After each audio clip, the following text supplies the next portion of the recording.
Teman-teman, jika Anda ditanya tentang bagaimana sih Anda ingin menjalani masa depan Anda, saya kok hampir pasti ya bahwa jawabannya adalah Anda pasti akan menginginkan kehidupan yang sehat secara fisik, yang bahagia lahir dan batin, dan secara finansial Anda juga pengen sekali gitu untuk bisa hidup yang sejahtera dan makmur. Cuma ternyata kebanyakan dari kita itu kok nggak pernah gitu loh secara serius melakukan langkah-langkah yang benar-benar diperlukan untuk mendapatkan masa depan seperti yang kita inginkan itu. Nah, ada sebuah buku karangan Stephen Covey yang terkenal. Judulnya adalah The 7 Habits of Highly Effective People. Di buku itu ada salah satu bagian yang namanya adalah Time Management Matrix. Stephen Covey bilang bahwa sebagian besar dari kita itu kita menghabiskan waktu kita untuk kegiatan-kegiatan yang very urgent dan very important. Jadi kita benar-benar selalu dalam kondisi yang tergesa-gesa.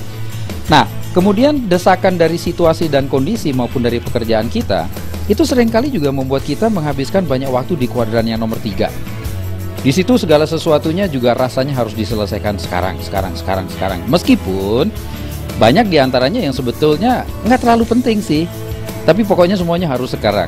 Nah, gara-gara kegiatan di 2 kuadran ini, 1 dan 3 yang buru-buru terus itu, kita banyak stres sehingga kita akhirnya ya cukup banyak melarikan diri untuk mencari hiburan dengan cara kita nonton TV, nonton film, kita chatting di internet, kita lakukan ya banyak hal yang sifatnya itu adalah not urgent dan not important.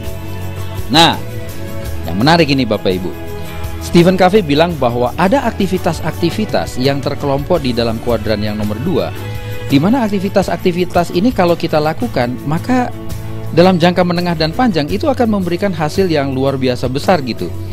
Cuma sayangnya karena sifatnya yang tidak mendesak, tidak urgent, padahal itu penting, banyak orang yang mengabaikan kuadran ini. Saya kasih contoh deh. Kita semuanya kan tahu bahwa olahraga itu penting, tapi kan nggak mendesak. Ya, jadi artinya adalah kalau kita misalnya hari ini nggak olahraga, ya kita tidak akan sakit atau meninggal besok gitu. Nah, persiapan untuk kehidupan yang akan datang, ngomong-ngomong itu adalah termasuk dalam aktivitas di kuadran yang kedua ini. By the way, saya punya sebuah informasi hasil survei di Amerika Serikat yang menarik, yaitu menyangkut mereka-mereka yang sudah berusia di atas 65 tahun. Dibilang di situ adalah bahwa 1% dari mereka itu hidup kaya raya, 4% berikutnya mereka hidup mandiri secara keuangan, 5% di antara mereka terpaksa masih harus bekerja. Ngomong-ngomong itu bersyukur sekali karena dalam umur yang seperti itu kok masih bisa diterima bekerja, itu bersyukur sekali gitu. Kemudian ada 36% lagi yang meninggal dunia, dan sisanya yang mewakili kelompok terbesar nih 54%, mereka hidup tergantung kepada orang lain. Nah, masih mending kalau di Amerika kan ada jaminan sosial, ada bantuan pemerintah atau seperti itulah. Lah kalau di sini terus gimana? Mungkin gara-gara alasan seperti itu kali ya, banyak orang tua yang akhirnya mengandalkan hidup di masa tuanya itu dengan bergantung kepada anak-anaknya. Makanya banyak yang kemudian berdagang, ayo kamu udah gua sekolahin, sekarang gilirannya kamu membiayai ayah sama ibu. Ada lagi informasi yang lain, ini juga menarik sekali, bahwa 9 dari 10 orang di Indonesia itu sebenarnya mereka nggak siap-siap amat gitu untuk pensiun. Nah, yang lebih menyedihkan lagi adalah 65% dari mereka itu tidak bisa memenuhi kebutuhan sehari-harinya ketika pensiun. Menyedihkan nggak? Kenapa kok begitu? Ya sebenarnya karena mereka nggak nyiapin sih sebenarnya dari jauh-jauh hari tentang kehidupan yang akan datang. Teman-teman, saya punya cerita yang lain nih, bahwa dari sekian banyak training yang saya berikan mengenai persiapan pensiun, cukup sering saya bertemu dengan seseorang yang usianya sudah di atas 50 tahun yang bilang begini, aduh Pak Irfan, coba deh seandainya saya tahu hal-hal seperti ini sejak 10-15 tahun yang lalu. Wow, kehidupan saya pastinya akan lebih bagus dibandingkan hari ini. Saya bilang, maybe yes, maybe no. Kenapa? Karena gimana ya, sekian tahun yang lalu ketika kita itu memiliki sebuah kesempatan, kita semuanya punya alasan-alasan yang kita yakinin benar untuk tidak melakukan hal-hal atau persiapan-persiapan di kuadran 2 itu.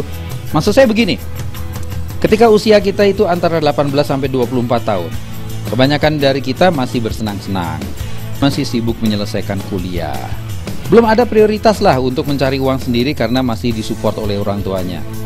Nah, ketika umur kita menginjak antara 25 sampai 35, saat ini mereka sedang ada di honeymoon mode, di mana mereka sedang semangat sekali bekerja, mereka lagi happy dengan membangun keluarganya yang baru, dengan gadgetnya, dengan dasi-dasinya, dengan mobil barunya, dengan status barunya, pokoknya lagi semangatnya kerja deh.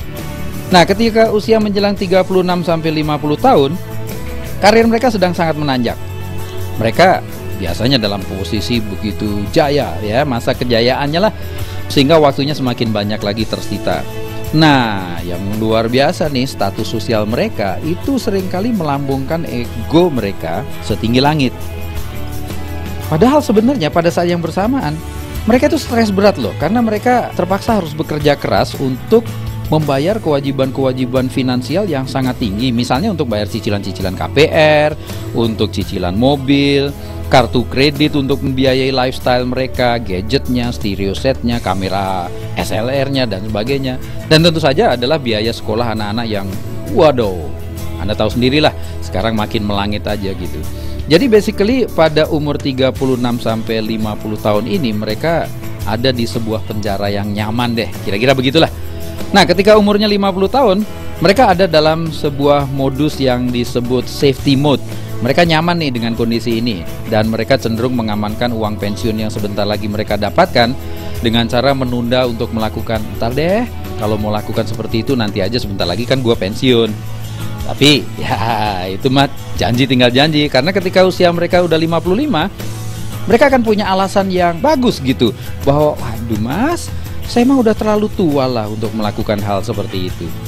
Jadi sebetulnya apa kesimpulannya? Apakah memang benar nggak ada waktu yang tepat untuk melakukan persiapan masa depan? I don't think so. Saya punya banyak sekali teman-teman yang usianya beragam sekali, mulai dari kelompok 18-24, 25-35, 35-50 maupun 50 tahun ke atas, yang pada saat itu mereka berani gitu untuk memutuskan bahwa I have to do something now gitu, either today atau mereka terlambat. Nah, faktanya adalah bahwa mereka yang memiliki kesadaran untuk menyiapkan masa depannya, saat sekarang mereka memiliki hidup yang jauh lebih bagus. Ada yang berani memutuskan untuk memulai di usia 18-24, dan sekarang di usia awal 30-an mereka menikmati kehidupan yang luar biasa sekali. Sehabis ini saya akan perkenalkan Anda dengan beberapa orang yang berani untuk memutuskan melakukan sesuatu yang berbeda dari orang-orang lain. Nah, sebagai hasilnya, akhirnya mereka sekarang memiliki kehidupan yang baik sekali. Mereka memiliki waktu untuk anak-anaknya, untuk pasangannya, mereka dengan keluarga besarnya maupun dengan lingkungan sekitarnya. Mereka secara keuangan memiliki kesejahteraan keuangan yang dapat diandalkan, dan yang paling menarik sebenarnya adalah bahwa mereka bisa menikmati hal-hal itu tanpa mereka harus menunggu usia 55 tahun. So, Anda bisa pensiun sejak sekarang. Anda bisa tidak bekerja lagi kepada orang lain. Anda bisa punya kebebasan uang dan kebebasan waktu sejak usia Anda masih sangat dini.